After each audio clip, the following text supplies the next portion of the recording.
En este segundo metálogo hablaremos acerca de por qué pensamos como pensamos y exploraremos herramientas para vivir y decidir en conciencia. Metálogos Aldir Plashta es un espacio donde se exploran temas significativos, desde la razón, la emoción y la conexión humana, yendo siempre más allá de lo evidente.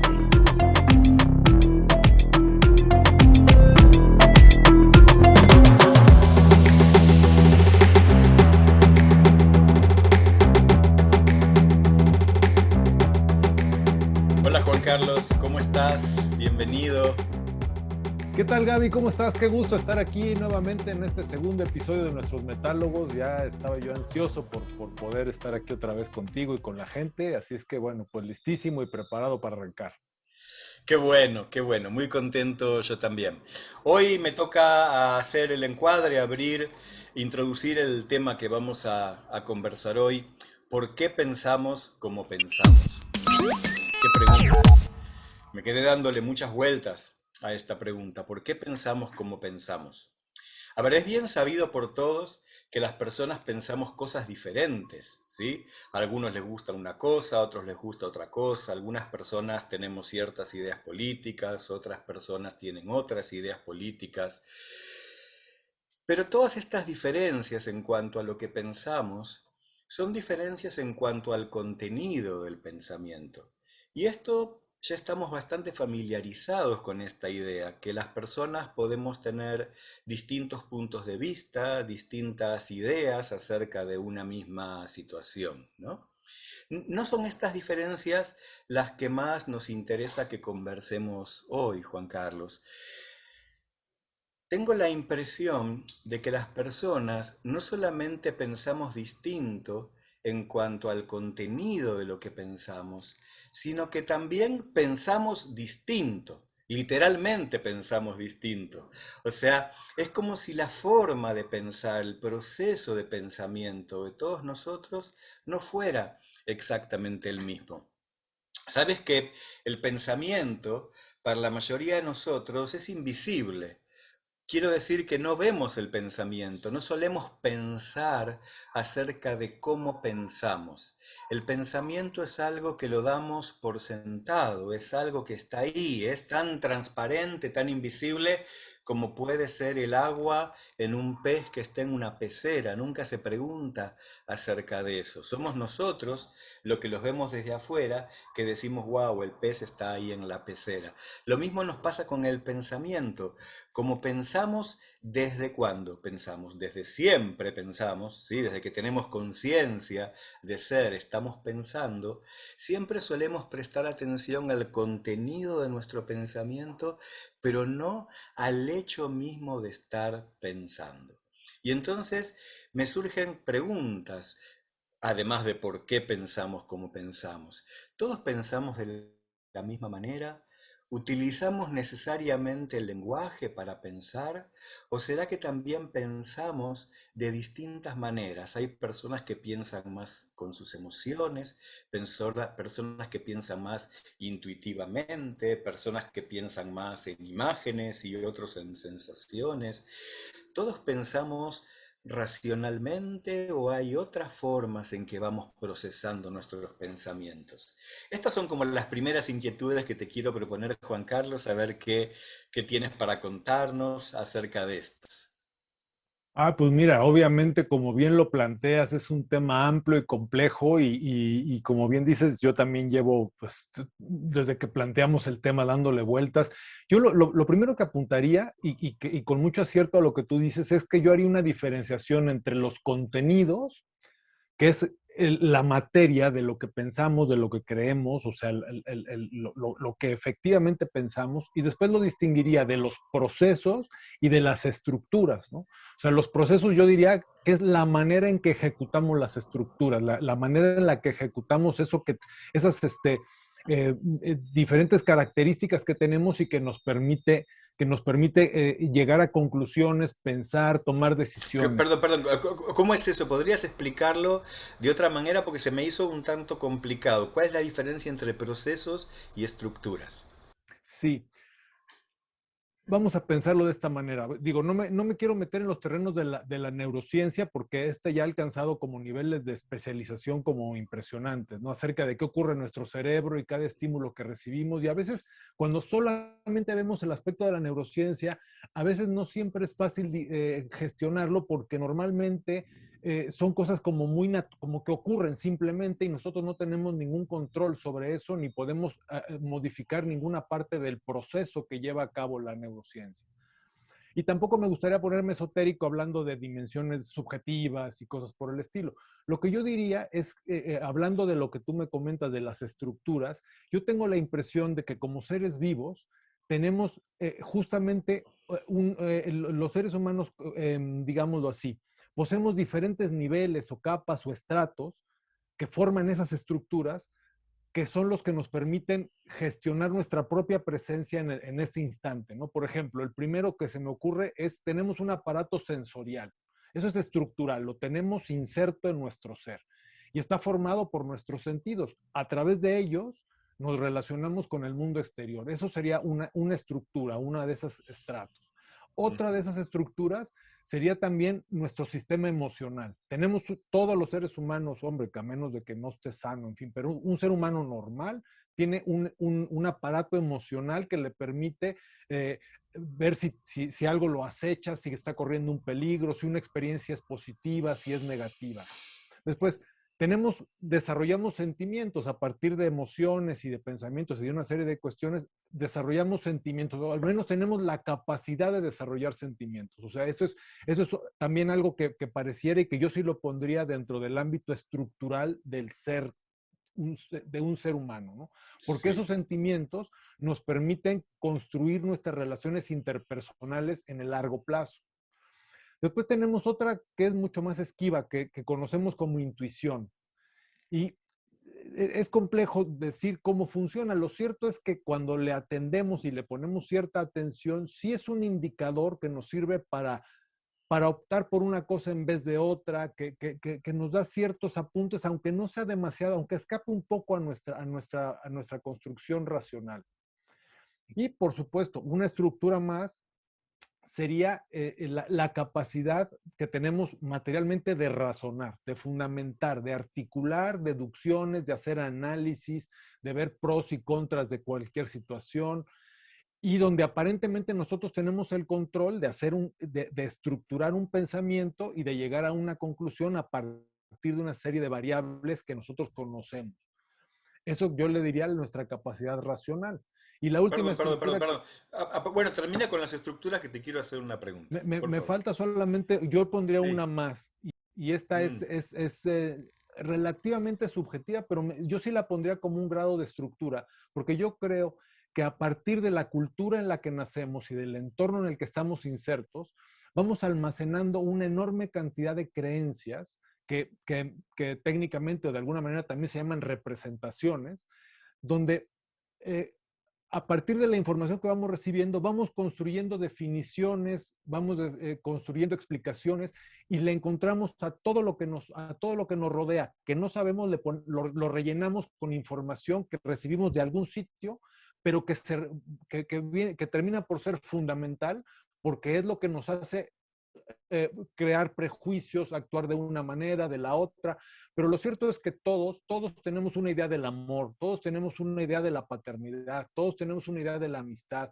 de lo que está bien, de lo que está mal, y no necesariamente es a consecuencia de aprendizajes formales, sino normalmente lo que ocurre es que a partir de lo que oímos en casa, de lo que oímos de nuestros amigos, de lo que oímos de nuestros padres, lo que vemos en la tele, de lo que vemos en el cine, vamos construyendo esas representaciones que al final se convierten en verdades, o sea, partimos de que eso es verdad, sin cuestionar ni de dónde vino, ni si verdaderamente es verdad y en qué nos fundamentamos para decir que es verdad, pero sí Sí. son pilares desde los cuales pensamos. Entonces, por eso yo también lo pondría como una estructura, ¿no?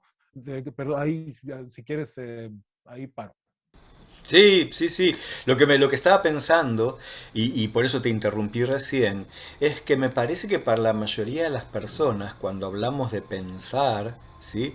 Nos estamos refiriendo a estas últimas dos estructuras, o sea, el pensar cognitivo, el pensar con nuestra cabeza, el pensar con nuestros pensamientos, con nuestros razonamientos, y el pensar con las creencias, que como tú dices pueden ser culturales, de alguna manera las mamamos, forman parte de nuestro ser al estar inmersos en una cultura en la cual emergemos, en la cual nacimos, ¿no? Eh, y lo que tú estás planteando entonces, a ver si entiendo, es que no solamente pensamos cognitivamente, racionalmente, con nuestra cabeza, con las creencias que vienen de la cultura, que vienen de la familia, que vienen de la casa, que vienen de nuestra educación, de nuestra crianza, de nuestra formación, sino que también pensamos con las otras estructuras. Eso quiere decir, pensamos con los sentimientos, pensamos con las emociones, pensamos con la intuición. ¿También pensamos de esa manera? Yo sinceramente creo que sí. Te voy a poner un ejemplo que no sé si lo planteo y a ver si es válido, ¿no? Pero, por ejemplo, si estamos en una situación dada, si nosotros tenemos que simplemente observar, Ujú, la propia observación da un ujú, resultado u otro. Por ejemplo, si nosotros observamos, voy a ponerlo así, con la mirada del depredador, nosotros lo que nos fijamos es en un punto claro, fijo, determinado, y a lo mejor podemos detectar infinidad de variables de ese punto, pero perder todo el resto del cuadro porque estamos centrados en un punto específico. El mismo hecho de observar, si estamos buscando una manzana en un árbol, es ujú. radicalmente distinto, porque entonces vamos a observar el árbol con una visión amplia, en donde vamos a tratar de buscar los frutos y vamos a perder el detalle puntual de la observación de depredador. Entonces, esos dos observaciones, que al final es el hecho de observar, de utilizar un sentido, influye lo que observo y influye lo que voy a gestionar a partir de esa observación.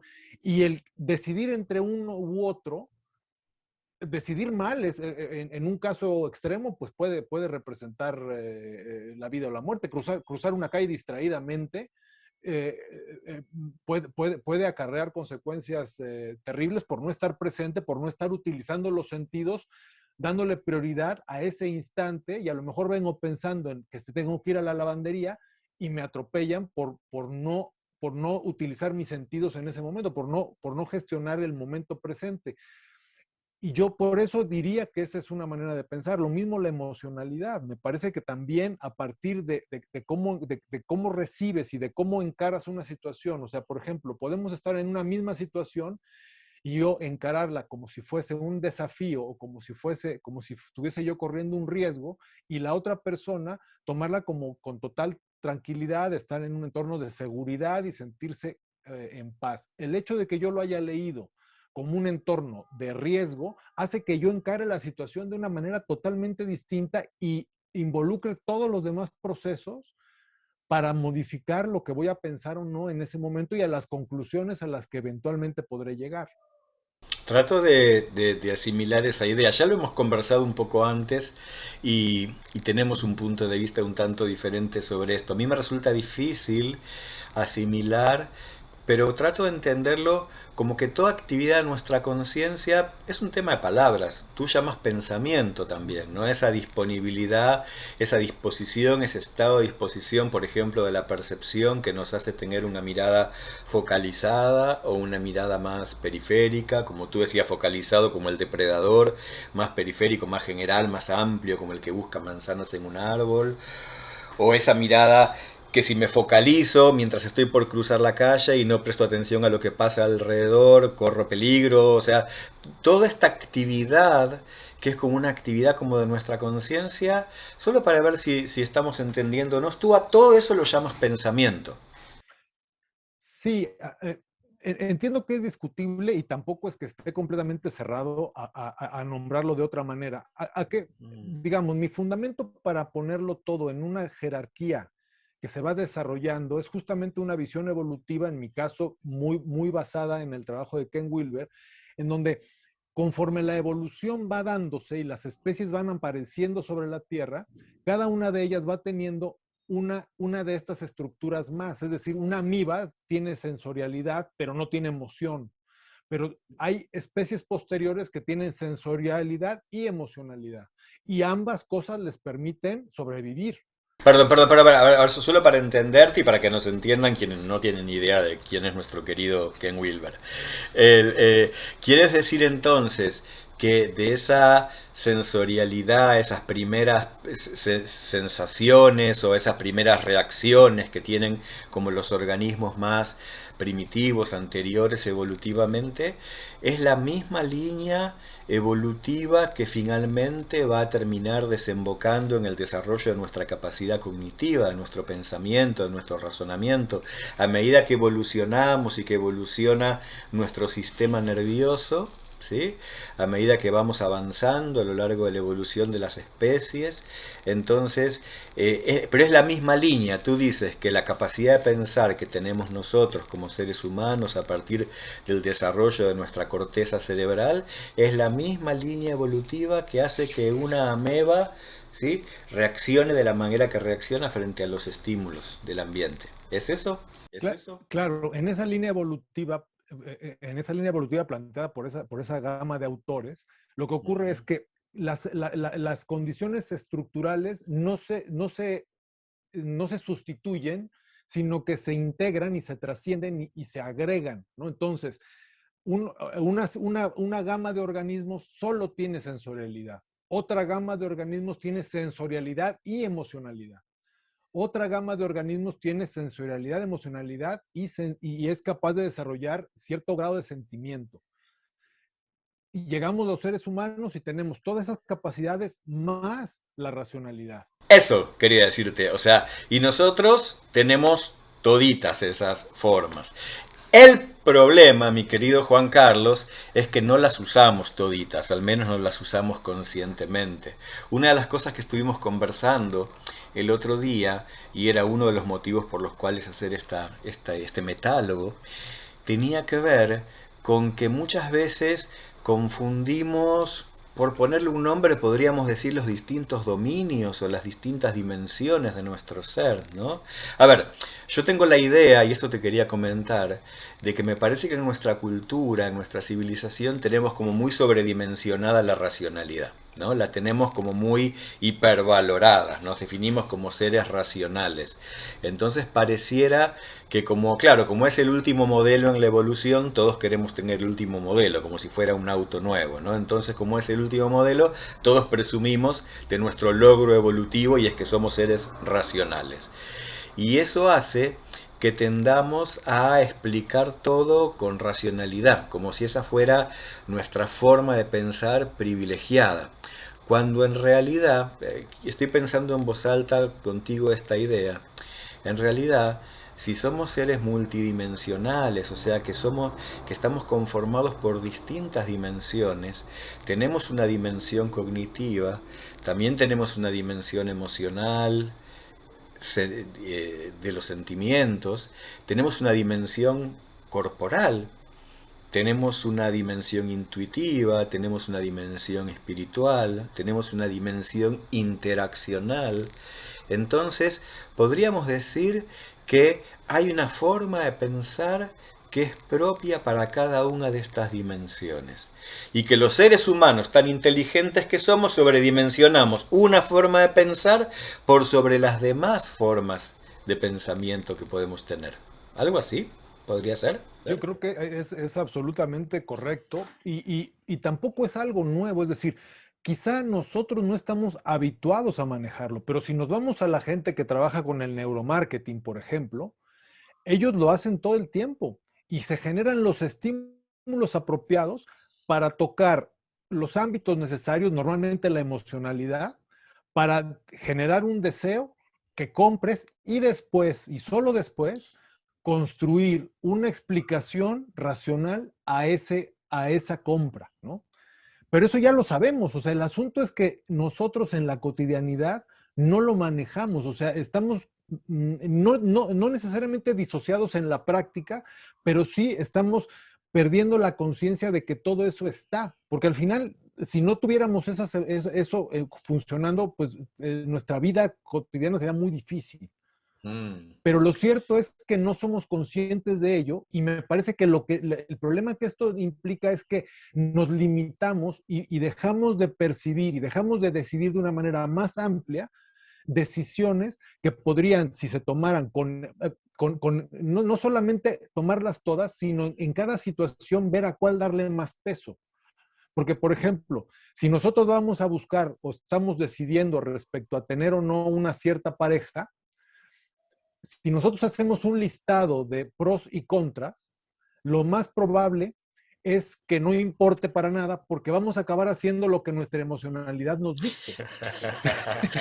Vamos a hacer lo que tengamos ganas independientemente de lo que es el Independientemente listado de de, pros y contras. claro, independientemente de que la lista de contras sea de 10 y la lista de pros sea 3, pues si te gusta mucho, pues te vas a ir de todos modos. Claro, claro. Entonces, por lo menos asumirlo desde ahí, saber qué es lo que te está pasando. Es decir, me parece que diferenciar estos niveles y familiarizarse con ellos, lo que permite es tener mayor información para estar en el mundo, para decidir, para tomar decisiones de la vida, para tener una mayor presencia incluso. Hablemos de algo más fácil que de elegir pareja. Perdón. Hablemos de elegir café. Sabes que me estaba acordando de algo y es que tengo una marca de café preferida, ¿no? Que es el Nescafé. Y tengo todo mi listado de motivos racionales, mis fundamentos de por qué el Nescafé es la mejor marca de café, ¿no? Y seguramente si te preguntara cuál es tu marca de café preferida o a otra persona y que me dijera otra marca de café diferente, tendría también todo su listado de fundamentos, ¿no? Racionales de por qué ese otro café es mejor que el que me gusta a mí. Y lo cierto es que si nos ponemos a discutir acerca de esos argumentos, podríamos discutir eternamente y es una discusión que se transformaría en una pelea a ver quién gana, cuando en realidad yo tengo que reconocer que lo que hace que me incline por esa marca de café es, y esto que voy a decir ahora es cierto, me di cuenta hace no demasiado tiempo, que tomo el Nescafé porque es el café que se tomó siempre en mi casa paterna. Mi mamá, mi papá, cuando yo era chiquito tomábamos siempre todos los desayunos el café con leche con el Nescafé y me genera un montón de evocaciones, de sentimientos, de emociones, el aroma del café en esa mesa de desayuno familiar.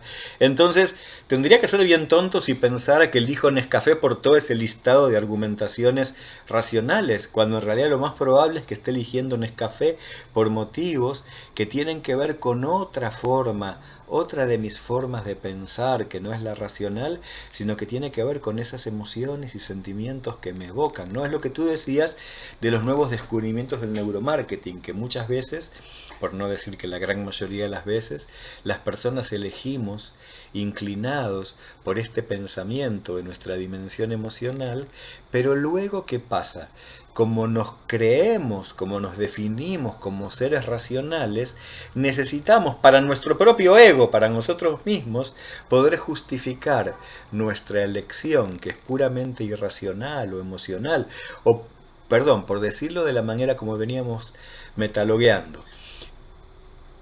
Lo que vamos pensando emocionalmente, sensitivamente, corporalmente, no nos parece lo suficientemente válido. Por lo tanto, tenemos que acudir a nuestro pensamiento último modelo racional y justificarlo racionalmente para creerlo válido, ¿no? ¿Qué es lo que nos pasa? Literalmente en el neuromarketing en particular, esto está estudiado en política, en las elecciones, en política, es que muchas veces las elecciones que hacemos internamente se basan en factores puramente emocionales y luego automáticamente, en fracción de segundo, nuestra mente justifica todo esto con argumentos racionales. ¿Mm?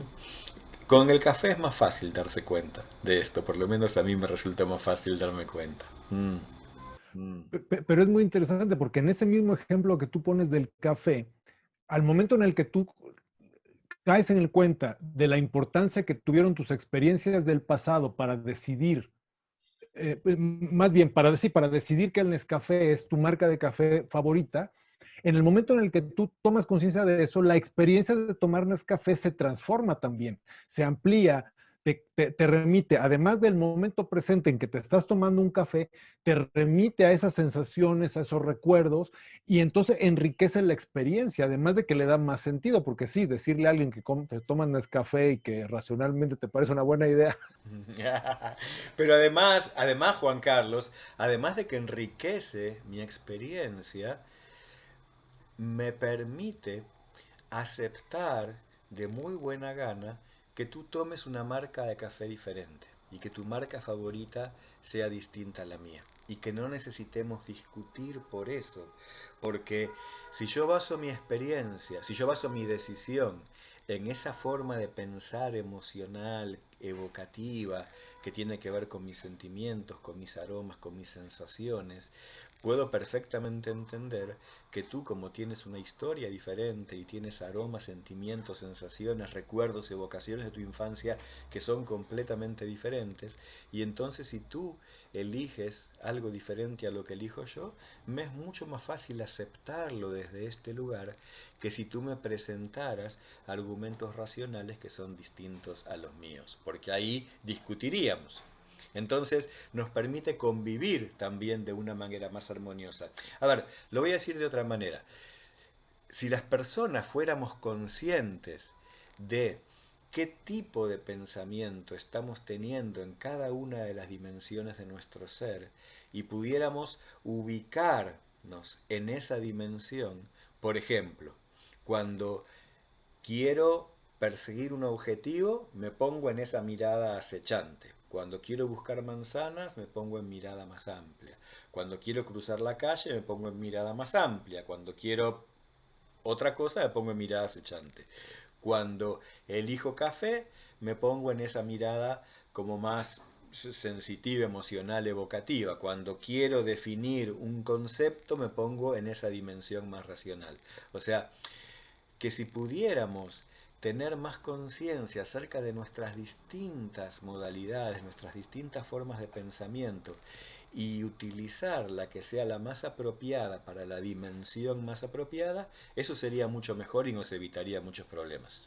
Sí, por supuesto, porque incluso, Mm. por ejemplo, en términos racionales, la, la- el, la propia, el propio devenir humano ha hecho o ha permitido que la racionalidad también evolucione, que también se amplíe. O sea, por ejemplo, en un cierto momento, pongamos en la Edad Media, la Ujú. racionalidad hacía creer, o sea, racionalmente, lo lógico era que la verdad viniese de una revelación.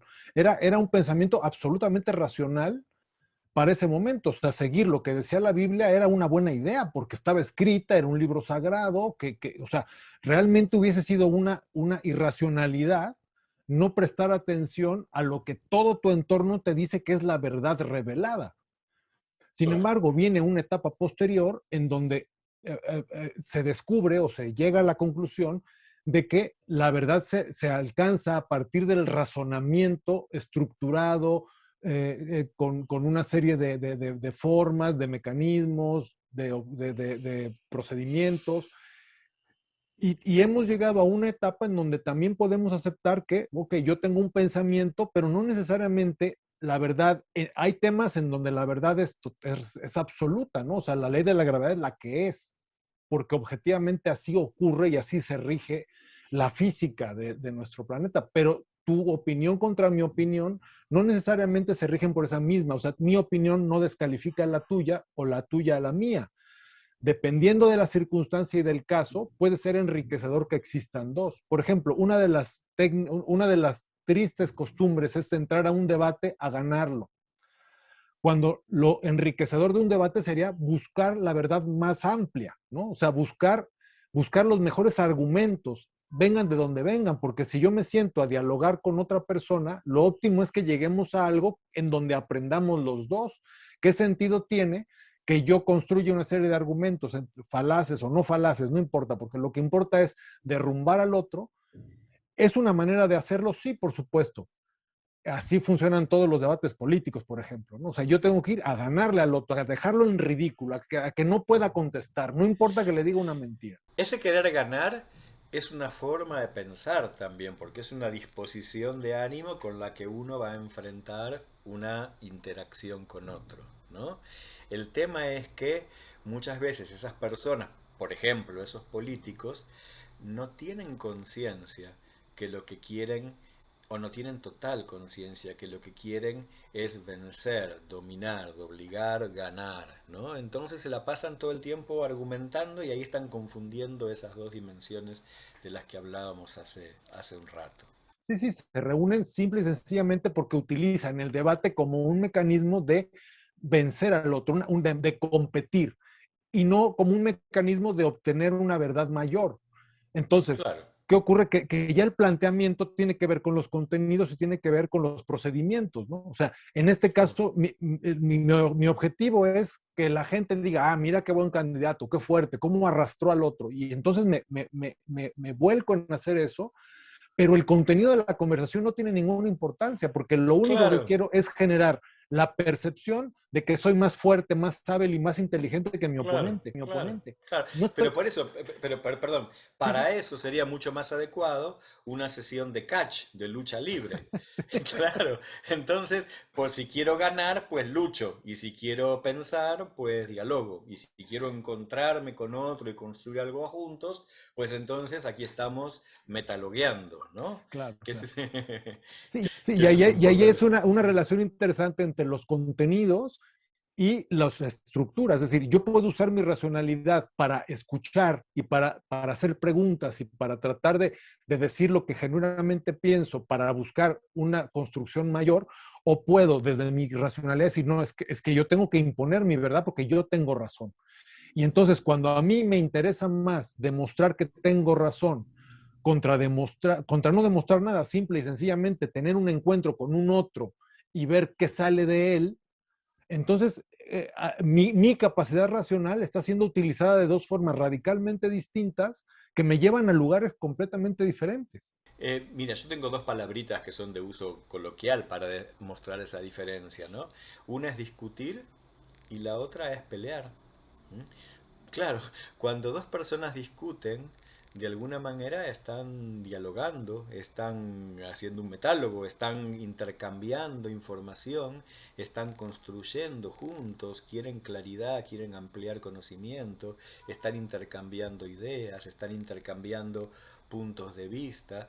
En ese intercambio, en ese fluir, mi punto de vista se ve enriquecido con el tuyo, se ve desafiado, el tuyo se ve enriquecido, se ve desafiado con el mío, podemos construir algo juntos. Ahí estamos discutiendo, es cuando hay un desencuentro en las ideas, básicamente. Pero hay como un acuerdo total en nuestra relación, como dos personas que formamos parte de esa relación de intercambio. Estamos de acuerdo en intercambiar, pero tenemos ideas diferentes, por lo tanto podemos discutir las ideas. Pero cuando en realidad queremos ganar uno sobre el otro, queremos vencer, dominar, en realidad estamos peleando, estamos enojados, no importa tanto las ideas, no importa el contenido de lo que estamos hablando, sino que en realidad lo que queremos es algo completamente distinto y usamos ese intercambio de información como una excusa. Entonces, ahí estamos peleando. Fíjate, muchas veces te habrá pasado que estás escuchando una pelea y te pasa que los dos están diciendo lo mismo y aún así están peleando, ¿sí?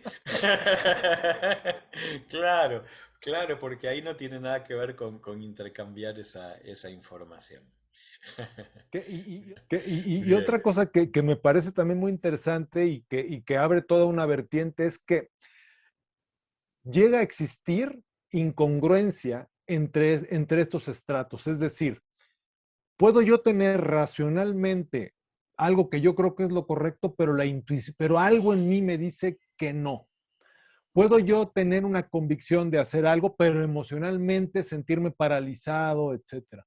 Entonces, eso también es interesante porque ahí tenemos un diálogo, ¿no? O sea, algo está ocurriendo, esa incongruencia entre nuestras emociones, nuestro cuerpo, que puede estar completamente rígido cuando yo quiero sacar a bailar a una chica y estoy como una escoba y no me soy capaz de moverme porque tengo un grado de rigidez y de miedo que me impiden expresar lo que me gustaría racionalmente expresar, pero estoy imposibilitado en ese instante para hacerlo. O el ejemplo que te pongo, ya razoné y me di cuenta que este negocio es ideal y ya puse los pros, los contras y tal, pero a la hora de que voy a ir a firmar el contrato hay algo que me dice no.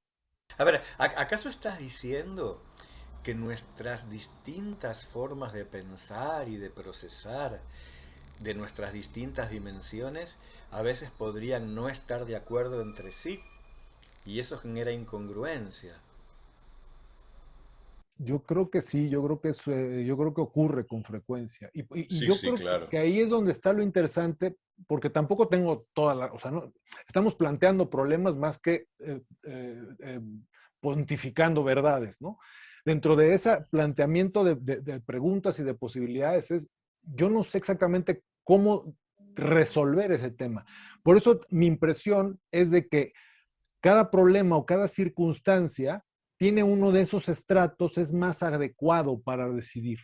Y, y tendríamos en ese caso que prestarle más atención a ese estrato.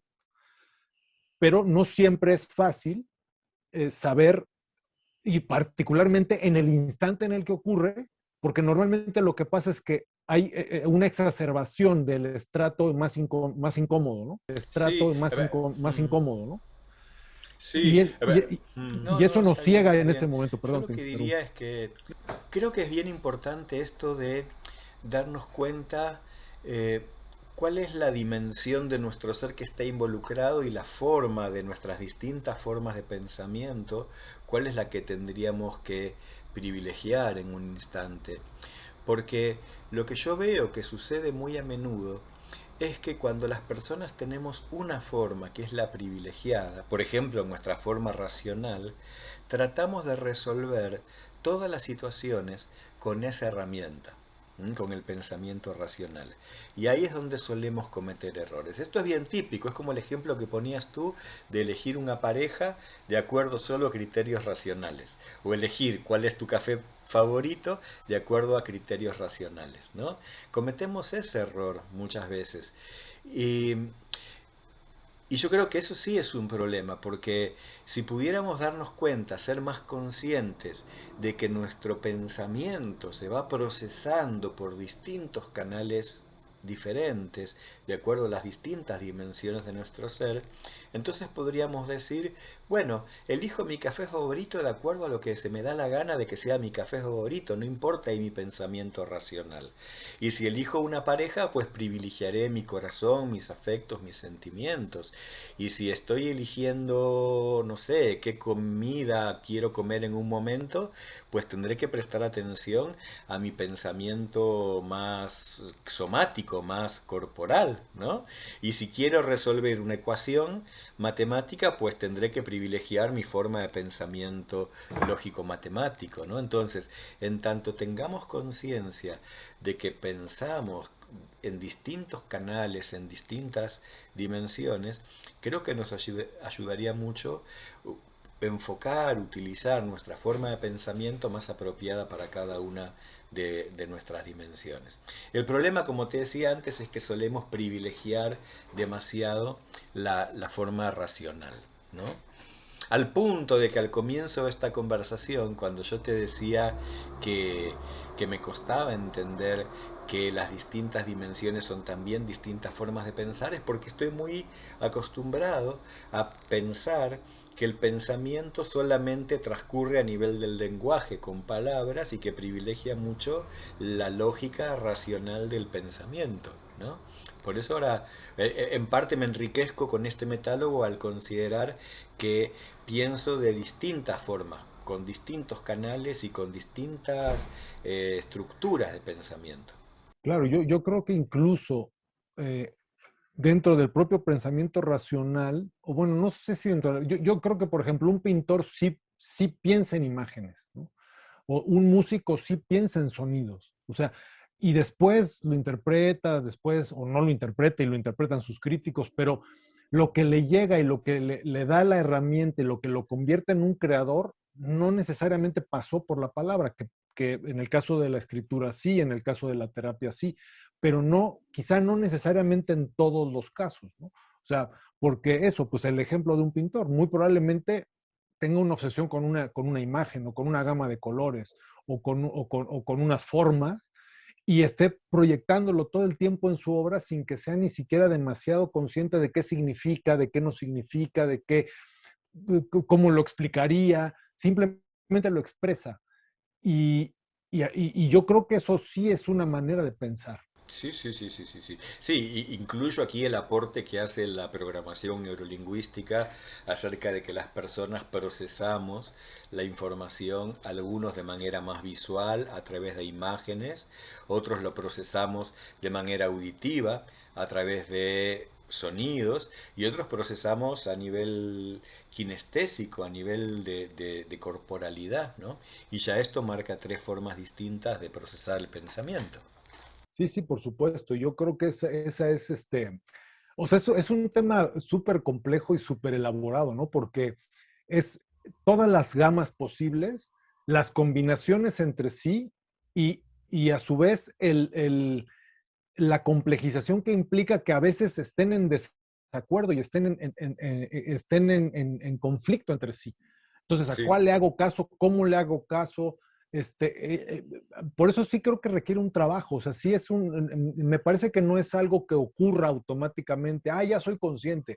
Me parece que, sobre todo si llevamos toda una vida sin ser consciente de ellas y sin practicarlas, me parece que sí es un trabajo que se genera a partir de la práctica, de primero saberlo, o sea, asimilar la diferenciación entre cada uno de esos estratos y después empezarse a observar y empezar a entender tu propia dinámica, ¿no? ¿Cómo funcionas tú? Porque a partir de todos estos, más los contenidos, más las creencias y las circunstancias que todos vivimos, circunstancias diferentes, no hay casos análogos con el que tú puedas compararte al 100%. Puedes tomar referencias, modelos, autores, pero al final tu propia experiencia existencial es tan rica y tan amplia como tú te lo permites que sea, ¿no?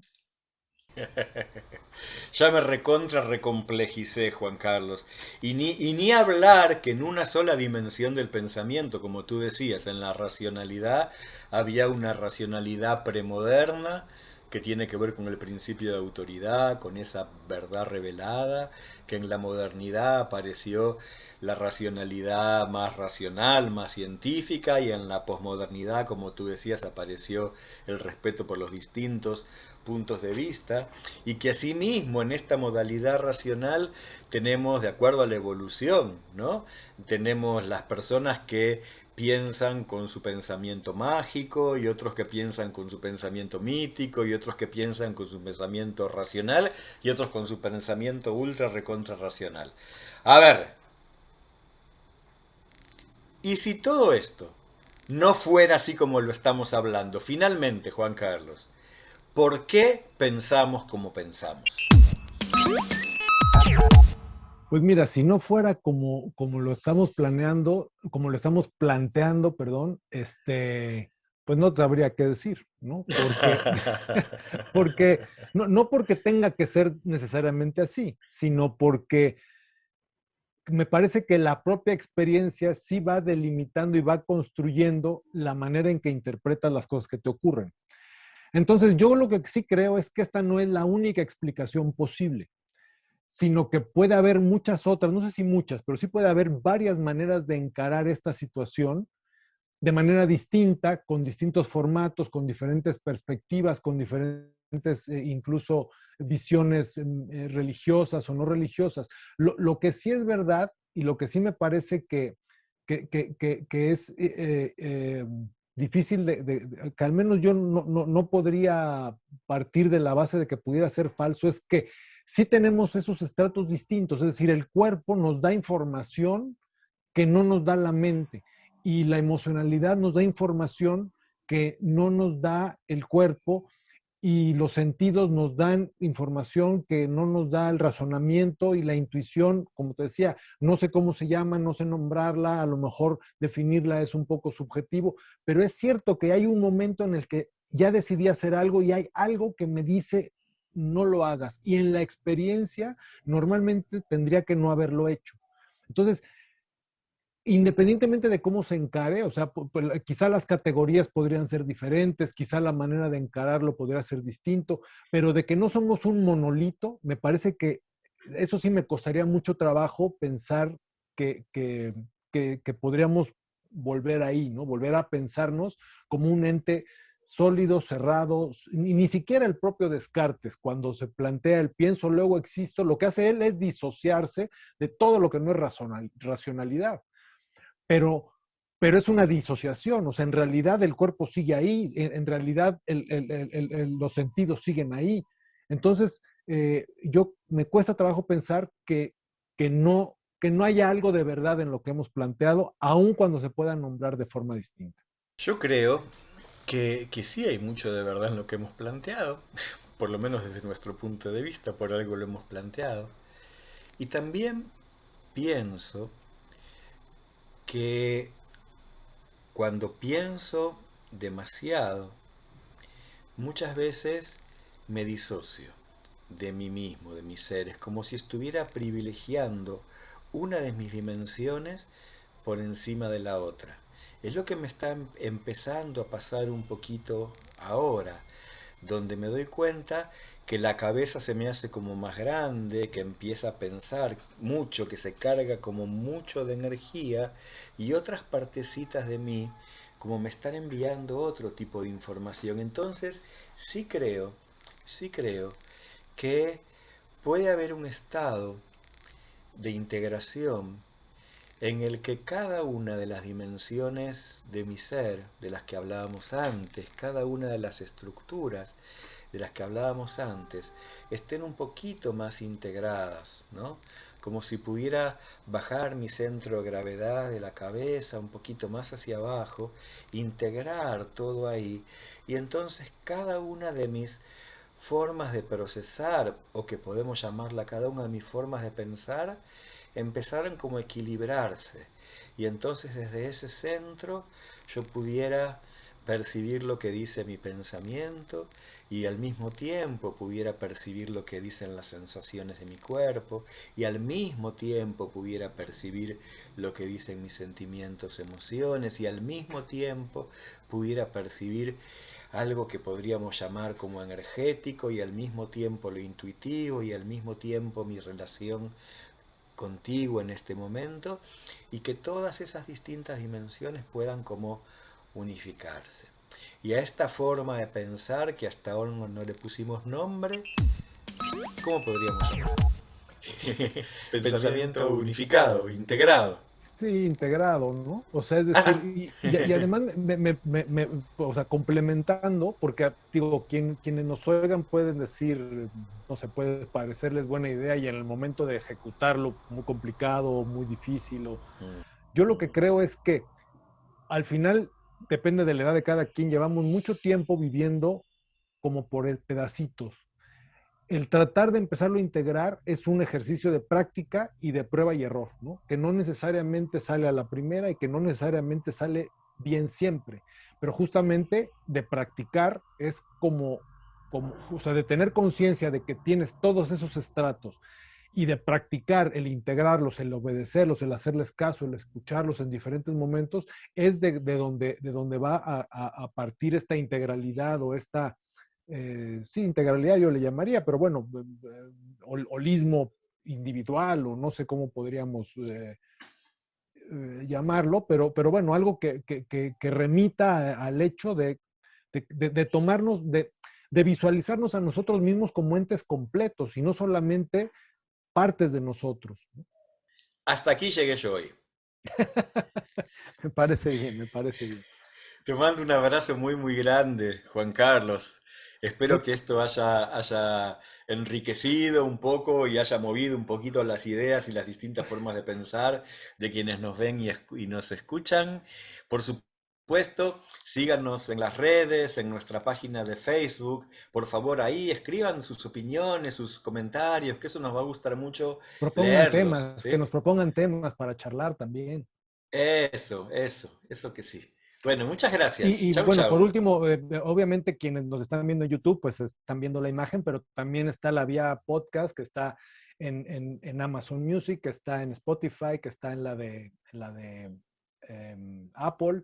Y bueno, pues estamos deseosos de compartir con ustedes y de que haya retroalimentación. Igualmente me despido, pues un abrazo Gaby, un abrazo para todos los que nos están escuchando. Chau, chau. Chau, chau. Y que tengan una gran semana. Hasta la próxima. Chau, chau. Hasta pronto.